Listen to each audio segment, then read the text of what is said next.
likes to hear the banging of a shutter. When she looks outside, she sees the castle's flags aflutter. She says, "I can feel the cool air." She smiles as the wind blows through her hair. Perla walks Rover and the wind shakes the trees. She watches all the cherry blossoms drifting in the breeze.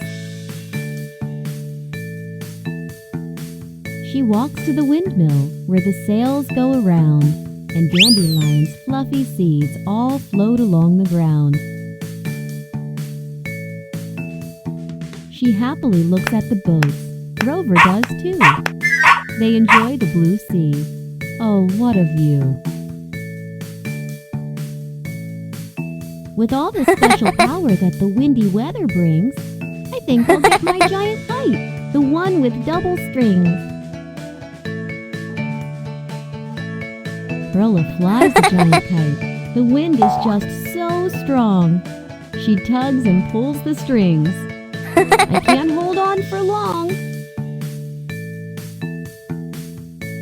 Luckily, the little prince is there to help her. And that's how they both have fun together.